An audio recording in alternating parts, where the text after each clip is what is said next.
नमस्कार, आप देख रहे हैं जनता टीवी और मैं हूं आपके साथ अभिषेक। ताबड़तोड़ खबरों की शुरुआत करेंगे, लेकिन उससे पहले बड़ी खबर आपको दिखा दे। लखनऊ से बड़ी खबर आ रही है। समाजवादी पार्टी में शामिल हुए पूर्व कैबिनेट मंत्री अंबिका चौधरी के बेटे भी समाजवादी पार्टी का दामन थाम लिया है। बता दें कि सिबगतुल्लाह अंसारी भी समाजवादी पार्टी में शामिल हो चुके हैं। तो मुख्तार अंसारी के बड़े भाई सिबगतुल्लाह अंसारी हैं, जो पूर्व कैबिनेट मंत्री अंबिका चौधरी के साथ समाजवादी पार्टी का दामन थाम लिया है। समाजवादी पार्टी कार्यालय में पार्टी में शामिल हुए हैं। अखिलेश यादव ने पार्टी में शामिल कराया है। तो बड़ी खबर आपको दिखा रहे हैं। अंबिका चौधरी ने समाजवादी पार्टी का दामन थामा, उसके बाद मुख्तार अंसारी के भाई ने भी समाजवादी पार्टी का दामन थाम लिया है। बड़ी खबर आपकी टीवी स्क्रीन पर। लखनऊ से बड़ी खबर आ रही है और उत्तर प्रदेश की राजनीति में फिर से उलटफेर होने लगा है। अनिल के अंकुर ब्यूरो चीफ हमारे साथ जुड़ चुके हैं, जानकारी देंगे। अनिल जी, मुख्तार अंसारी के भाई भी पार्टी में शामिल हो चुके हैं। इससे पहले अंबिका चौधरी पार्टी का दामन थामा था, समाजवादी पार्टी का। देखिए,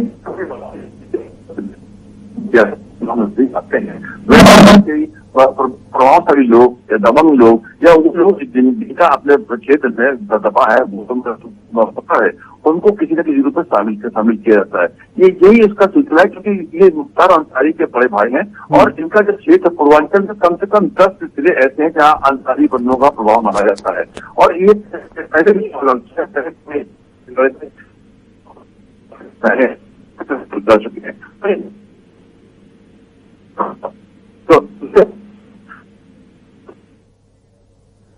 तो अनिल के अंकुर जी का आवाज नहीं आ रही है, फिर से संपर्क साधने की कोशिश करेंगे। इसी बीच हम आपको बड़ी खबर दिखा रहे हैं। लखनऊ से उत्तर प्रदेश की राजनीति में उलटफेर चल रहा है और लगातार अब पार्टी के नेता एक पार्टी से दूसरी पार्टी में जाने का सिलसिला जारी किए हुए हैं।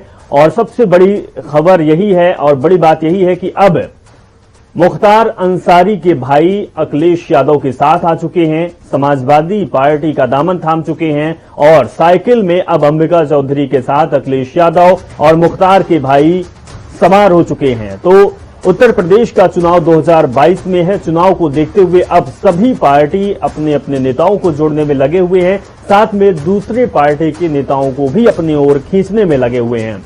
मुख्तार की बात की जाए तो पूर्वांचल में मुख्तार का इक्का बोलता है, वहां पर उनकी सत्ता लगातार कायम रहती है और मुख्तार के भाई का वर्चस्व भी वहां पर है। लेकिन समाजवादी पार्टी इसी को देखते हुए मुख्तार के भाई को अपने पक्ष में ले लिया है। इससे पहले अंबिका चौधरी समाजवादी पार्टी का दामन थाम चुके हैं, जो कि पूर्व कैबिनेट मंत्री भी रहे। तो बड़ी खबर आपको लखनऊ से दिखा रहे हैं। दो बड़े नेता अनिल अंकुर जी हमारे साथ लगातार जुड़े हुए हैं, जानकारी देंगे, अपडेट दें। अनिल अंकुर जी, राजनीति में लगातार उलटफेर आते रहते हैं और सिलसिला फिर से जारी है। चुनाव है, क्या चुनाव को देखते हुए समाजवादी पार्टी ने यह निर्णय लिया है और इस तरीके की चाल चली है कि अब जो हमारे साथ और हमारे नेता जुड़े वो मजबूत रहें, जिस जगह से हो वहां पर समाजवादी पार्टी का कब्जा हो? देखिए, सीधा सा फंडा है राजनीति का, जिताओ और टिकाओ। इस प्रकार के कैंडिडेट की तलाश रहती है और ऐसे ही लोगों को एन चुनाव के समय पे तलाशा जाता है, उनको शामिल किया जाता है। और चूंकि ये अंसारी जी है, मुख्तार अंसारी के बड़े भाई हैं, इनका क्षेत्र जो है वो पूर्वांचल में कम से कम 10 ऐसे जिले हैं जहाँ पे अंसारी बंधुओं का प्रभाव है, जहाँ पे उनकी अच्छी खासी पकड़ है। पहले भी ये कौमी एकता दल से चुनाव लड़ चुके हैं। उसके बाद इन्होंने तो बहुजन समाज पार्टी से भी चुनाव लड़ा, वहां से विजय हासिल की।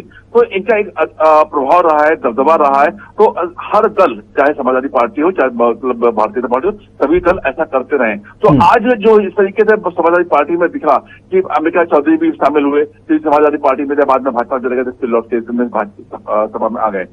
तो ऐसे ही ये अंसारी का जो दबाव है, प्रभाव है। अभी और भी नाम ऐसे हैं जो जल्दी आपको बता दें, बड़े ऐसे प्रभावशाली दबंग लोग जो कि राजनीति पर कहीं ना कहीं रूप में अभी पिछले हफ्ते भारतीय जनता पार्टी में जितेंद्र सिंह बबलू को शामिल कर दिया गया था। ये भी एक प्रभावशाली और दबंग है। ये वो शख्सियत है जिन्होंने उनका बहुड़ा, जो रीता बहुड़ा है, रीता बहुड़ा के आवास पे बहुजन समाज पार्टी के कार्यकाल के दौरान और यहाँ पर उनका कब्जा किया था, तोड़फोड़ में आगजनी की थी। बाद में जब रीता बहुगुणा ने इसका विरोध किया तो उनको भारतीय जनता पार्टी ने उनको बाहर का रास्ता दिखाया। तो इस प्रकार के तमाम लोगों को शामिल करने का सिलसिला मतलब समाजवादी पार्टी में भी है और भारतीय जनता पार्टी में भी। आज समाजवादी पार्टी ने इनको जिस तरीके से शामिल किया है तो निश्चित रूप से ऐसा लगता है कि ये जो नीति है सपा की अखिलेश यादव। लेकिन अनिल जी, इसको हम क्या समझ सकते हैं? एक तरफ योगी सरकार लगातार ऐसे जो गैंगस्टर हैं या तो फिर ऐसे दबंग नेता हैं उन पर प्रहार कर रहे हैं। मुख्तार अंसारी की बात की जाए तो लगातार उनकी संपत्तियों को कुर्क किया जा रहा है, जमींदोज किया जा रहा है। उसके बाद समाजवादी पार्टी उन्हीं नेताओं को अपनी ओर खींच रही है और समाजवादी एक ओर ये भी कह रही है कि हमारे साथ इस बार बहुत सारे लोग हैं और बहुत ज्यादा सीटें आएंगी। 400 सीटों का आंकड़ा भी दिया जाता है। जी, मैं बता दूं कि देखिए, जहां तक बात होता है कि इन पर मुकदमा होने का, तो सबसे बड़ी बात यह कि हर आदमी पर मुकदमा नहीं है। इन पे मतलब जो मुकदमा है वो मुख्तार अंसारी पे है, उनके बेटों पे है, लेकिन इन पे आपराधिक इस प्रकार के आपराधिक मुकदमे ज्यादा नहीं है। इनको आपराधिक की श्रेणी में लिया है। उनके भाई हैं, ये एक बात अलग है। लेकिन उस परिवार के होने के नाते इनका एक प्रभावित क्षेत्र है जिसका लाभ अखिलेश यादव आगे आने वाले चुनाव में हर संभव उठाना चाहते हैं। और मैंने आपको जैसा कि बताया, ऐसे और मतलब एक लंबी फहरिस्त है ऐसे तमाम दबंग और प्रभावशाली लोगों की जो सभी समाजवादी पार्टी से जुड़ेंगे या फिर किसी दूसरी पार्टी से जुड़ेंगे। तो सीधे ये कह सकते हैं कि अब टिकाऊ नेता नहीं बल्कि जिताऊ नेता को प्राथमिकता दी जा रही है। अनिल जी, हमारे साथ जुड़ने के लिए, तमाम जानकारी साझा करने के लिए बहुत बहुत शुक्रिया। एक और बड़ी खबर आ रही है। देहरादून से विधानसभा के मानसून सत्र का आखिरी दिन आज है। राज्य में सतत विकास लक्ष्य पर चर्चा हो रही है। बता दें कि गुणवत्तापूर्ण शिक्षा समेत कई विषयों पर चर्चा की गई। स्वास्थ्य जीवन विषय पर सदन में चर्चा हुई। तो बड़ी खबर आपको दिखा रहे हैं देहरादून से, जहां पर पहले ही विधानसभा अध्यक्ष ने कही थी कि पक्ष और विपक्ष को निमंत्रण दिया गया है, आमंत्रित किया गया है और ये जो वार्ता है वो हंगामेदार ना होकर बल्कि शांतिपूर्ण वार्ता होगी। और वार्ता में ये हुआ कि राज्य के सतत विकास के लिए लगातार पक्ष और विपक्ष आपस में चर्चा कर रहे हैं। और सबसे बड़ी बात है कि गुणवत्तापूर्ण शिक्षा समेत कई विषयों पर चर्चा हो रही है जो प्रदेश के लिए और देश के लिए बहुत ही महत्वपूर्ण है। तो विधानसभा के चर्चा का आखिरी दिन है और आज सतत चर्चा के दौरान यह रखा गया है कि जो लक्ष्य है वो प्रदेश के विकास की बात हो, राज्य की विकास की बात हो। गुणवत्तापूर्ण शिक्षा समेत कई विषयों पर आज मानसून सत्र के आखिरी दिन चर्चा हुई। स्वस्थ जीवन विषय पर भी सदन में चर्चा हुई जिसमें पक्ष और विपक्ष यानी कि जो सरकार में है और विपक्ष में बैठे हुए दोनों ने शांतिपूर्ण तरीके से चर्चा की। अजीत काम्बोज हमारे संवाददाता देहरादून से जुड़े हुए हैं। अजीत जी, जिस तरीके की बात पहले ही विधानसभा अध्यक्ष ने कही थी कि शांतिपूर्ण वार्ता होगी राज्य के विकास के लिए और लक्ष्य रखा गया था कि वार्ता में सही कुछ निकले, वो सामने निकल भी रहा है। देखो, जिस तरह से तय किया गया था सर्वदलीय बैठक में कि पक्ष विपक्ष मिलकर प्रदेश के सतत विकास पर चर्चा करेगा। हालांकि जो मुद्दे हैं ये प्रदेश से बढ़कर देश से को पूरी तरह से समर्पित हैं। तो कोशिश सरकार और विपक्षी दलों की यही है कि मुद्दों पर चर्चा हो और जो उसका निचोड़ निकले वो कहीं न कहीं आम जनता के फायदे का सौदा हो। तो सुबह जब 11 बजे से सदन की कार्रवाई शुरू हुई तो काफी उसका रिजल्ट भी अच्छा निकलकर सामने आ रहा है कि कई मुद्दों पर यहाँ पर चर्चा हो रही है। पक्ष विपक्ष के विधायक इसमें शामिल हैं और साफ तौर पर जो उत्तराखंड प्रदेश के जनहित के मुद्दे हैं कि कैसे यहाँ पर पानी को रिस्टोर किया जा सकता है या कैसे ग्रामीण इलाकों तक रोजगार के नए संसाधन उपलब्ध कराए जा सकते हैं, तमाम विषयों पर यहाँ पर चर्चा की जा रही है। जी अजीत, अगर इस तरीके की पहल विधानसभा अध्यक्ष के द्वारा की गई है और सूबे में हो रही है, क्या कुछ जो जटिल मुद्दे हैं उस पर भी चर्चा हो सकती है? क्योंकि लोकसभा में ले जाने की बात भी कही गई थी विधानसभा अध्यक्ष के द्वारा। बिल्कुल, जो एक बड़ा पक्ष इसका ये है कि जो जनहित के मुद्दों पर सदन के भीतर चर्चा हो रही है उन मुद्दों को लोकसभा अध्यक्ष के माध्यम से वहां पर भी मंच पर रखने की कोशिश विधानसभा अध्यक्ष की होगी। साफ तौर पर विधानसभा अध्यक्ष का कहना है कि जो 16 बिंदु यहाँ पर तय किए गए हैं कि 16 बिंदुओं पर चर्चा होगी, उनका निचोड़ जो उत्तराखंड विधानसभा के सदन पर पास होगा फिर वो लोकसभा अध्यक्ष तक पहुंचाने के काम विधानसभा अध्यक्ष करेंगे कि उत्तराखंड के सदन पर इन्हीं विषयों पर चर्चा हुई और ये बिंदु साझा किए गए हैं। तो कुल मिलाकर जो यहाँ के बिंदु हैं वो देश के पटल पर भी आएंगे और उन पर भी चर्चा होने की उम्मीद है। बिल्कुल अजीत जी, अगर इसी तरीके की चर्चा होती रही और प्रदेश को आगे बढ़ाने की बात हुई तो वाकई बहुत अच्छी बात है। अजीत जी, हमारे साथ जुड़ने के लिए, जानकारी साझा करने के लिए बहुत बहुत शुक्रिया आपका। चलिए ताबड़तोड़ खबरों की शुरुआत करते हैं। राष्ट्रपति रामनाथ कोविंद का 4 दिवसीय यूपी दौरे का आज तीसरा दिन है। राष्ट्रपति आज गोरखपुर के दौरे पर है। महामहिम सुबह गोरखपुर एयरपोर्ट पहुंचे, जिसके बाद उन्होंने महायोगी गुरु गोरखनाथ आयुष विश्वविद्यालय के शिलान्यास किया और भूमि पूजन कार्यक्रम के बाद उपस्थित लोगों को संबोधित भी किया। जिसके बाद 29 अगस्त रविवार को राष्ट्रपति कोविंद लखनऊ के चारबाग स्टेशन से सुबह 9 बजे अयोध्या के लिए निकलेंगे। चारबाग पर प्रेसिडेंशियल ट्रेन उनका इंतजार करेगी, जिससे कि सुबह 11:30 बजे महामहिम अयोध्या पहुंचेंगे और रामलला के दर्शन भी करेंगे। पूर्व आईपीएस अमिताभ ठाकुर को लखनऊ की हजरतगंज कोतवाली पुलिस ने गिरफ्तार कर लिया। बताया जा रहा कि गिरफ्तारी रेप पीड़िता की आत्महत्या के मामले में की गई। अमिताभ ठाकुर पर रेप पीड़िता की आत्महत्या के लिए उकसाने का आरोप लगा, जिसके बाद पुलिस ने कार्रवाई करते हुए उन्हें गिरफ्तार कर लिया। अमिताभ ठाकुर को 3 दिनों से हाउस अरेस्ट किया गया था। अमिताभ ठाकुर ने हाल ही में आगामी चुनाव में नई राजनीतिक पार्टी के गठन का ऐलान किया। इसके पहले वो गोरखपुर से सीएम योगी के खिलाफ चुनाव लड़ने का ऐलान कर चुके हैं, जिसके क्रम में अमिताभ का आज गोरखपुर जाने का कार्यक्रम था, लेकिन उससे पहले उन्हें गिरफ्तार कर लिया गया। अखिलेश यादव ने सुप्रीम कोर्ट के सामने युवती और युवक के आत्मदाह के मामले में पूर्व आईपीएस अधिकारी अमिताभ ठाकुर का गिरफ्तार को लेकर भाजपा पर तीखा हमला बोला है। उन्होंने ट्वीट कर इसे भाजपा सरकार की पुलिस का अभूतपूर्व कार्य बताया है। तो वहीं अखिलेश यादव ने इस बयान पर राज्य सरकार के प्रवक्ता और मंत्री सिद्धार्थनाथ सिंह ने अखिलेश यादव पर पलटवार किया। उन्होंने कहा कि अमिताभ ठाकुर का समर्थन शर्मनाक है। सपा का महिला विरोधी चेहरा एक बार फिर सामने आ गया। आगरा में जहरीली शराब पीने से हुई कई लोगों की मौत के बाद योगी सरकार ने सख्त कार्रवाई की। योगी सरकार ने आगरा के जिला आबकारी अधिकारी और इंस्पेक्टर के खिलाफ चार्जशीट की है, तो वहीं एक इंस्पेक्टर और 3 सिपाहियों को निलंबित भी कर दिया गया है। आगरा में 3 दिनों के अंदर जहरीली शराब पीने से 10 लोगों की मौत हो गई। आपको बता दें कि विधि विज्ञान प्रयोगशाला की रिपोर्ट में खुलासा हुआ कि 14 लोगों की मौत जहरीली शराब पीने से हुई है। यूपी के मुख्यमंत्री योगी आदित्यनाथ ने अवैध शराब के खिलाफ देशव्यापी और प्रदेशव्यापी अभियान को तेज कर दिया है। साथ में योगी ने कहा कि अवैध शराब की बिक्री में संलिप्त पाए जाने वाले लोगों के खिलाफ सख्त कार्रवाई की जाए और हर हाल में ये सुनिश्चित किया जाए कि अवैध शराब की बिक्री नहीं हो पाए। वहीं इस पूरे मामले में कांग्रेस महासचिव प्रियंका गांधी ने जहरीली शराब से हुई मौतों पर योगी सरकार पर तीखा हमला किया। उन्होंने ट्वीट करते हुए कहा कि आगरा में जहरीली शराब से 13 मौतें हो गई। इस साल उत्तर प्रदेश में जहरीली शराब से लगभग 200 मौतें हो चुकी हैं।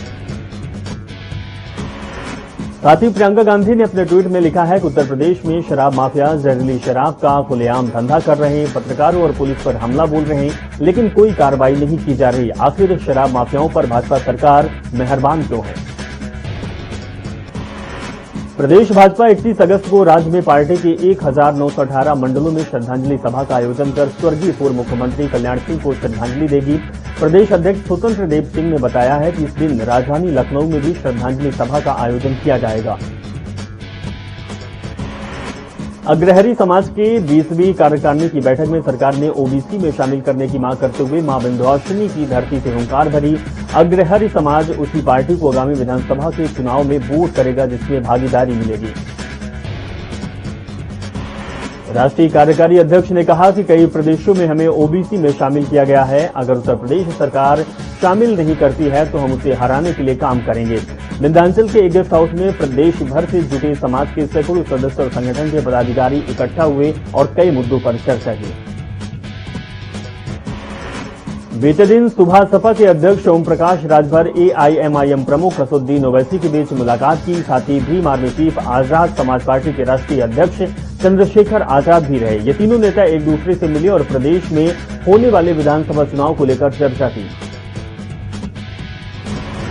इन तीनों की मुलाकात के बाद प्रदेश में राजनीति गर्म होने लगी है। चर्चा में यह है कि ओवैसी और राजभर ने दलित वोट को लुभाने के लिए चंद्रशेखर को अपना गुट बनाया है। हालांकि अभी किसी भी तरफ से ये नहीं हुआ कि चंद्रशेखर ओवैसी और राजभर के साथ है या फिर नहीं है।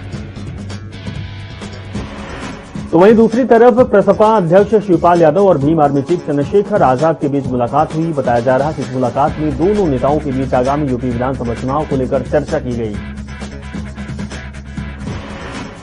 उत्तर प्रदेश में फसलों के अवशेष यानी कि पराली जलाने में 868 मुकदमों की वापसी की कसरत तेज हो गई है।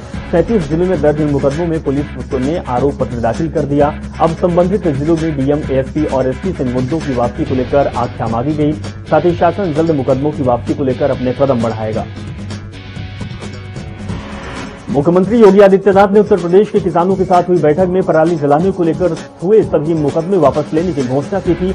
इसके बाद पराली जलाने के मुकदमे को वापस ले जाने की प्रक्रिया शुरू कर दी गई। कृषि कानूनों के खिलाफ यूपी के मुजफ्फरनगर में 5 सितंबर को होने वाली किसान महापंचायत की तैयारियां युद्ध स्तर पर चल रही हैं। गाजीपुर बॉर्डर से एक डेलीगेशन ने शुक्रवार शाम महापंचायत स्थल का दौरा करके तैयारियों का जायजा लिया।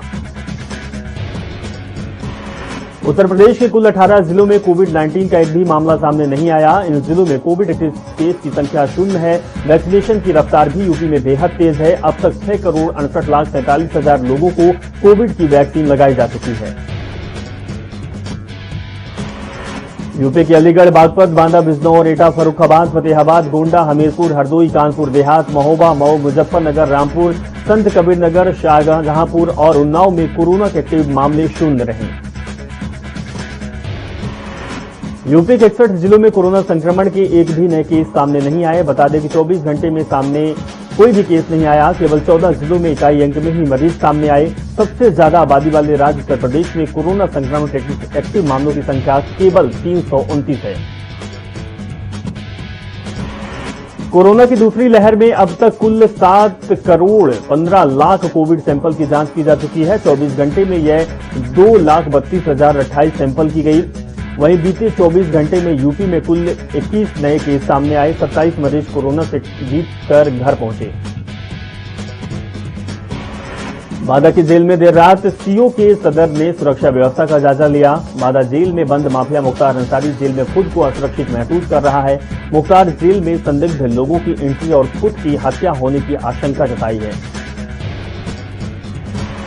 उत्तर प्रदेश के फिरोजाबाद जिले में पिछले 10 दिनों से हालात बेकाबू होते जा रहे हैं। अब तक बुखार से 22 लोगों की मौत हो चुकी है। चौंकाने वाली बात तो यह है कि इनमें से 5 मौतें 12 घंटे में हुई। वहीं लगातार हो रही मौतों के बाद लोगों में डर का माहौल है।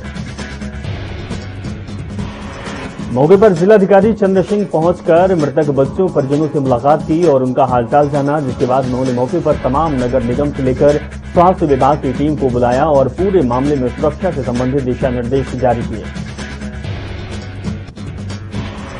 वहीं दूसरी ओर आगरा में वाणिज्य कर विभाग ने कार्रवाई करते हुए आगरा दिल्ली नेशनल हाईवे पर शराब का जखीरा बरामद किया। शराब तस्कर जूतों के नीचे शराब की 225 पेटी छुपाकर बिहार ले जा रहे थे। विभाग की कार्रवाई देख वाहन चालक मौके से फरार हुए। मथुरा के फरा इलाके में निरीक्षण को पहुंचे कैबिनेट मंत्री लक्ष्मी नारायण चौधरी ने महामारी से मौत की आगोश में सो चुके बच्चों की मौत पर गहरा शोक व्यक्त किया। उन्होंने कहा कि जिलाधिकारियों को सख्त निर्देश दिया गया है कि वो गांव में कैंप लगाकर लोगों को जांच किए और साथ ही पूरे गांव में घर घर में जाकर कीटनाशक का छिड़काव करें।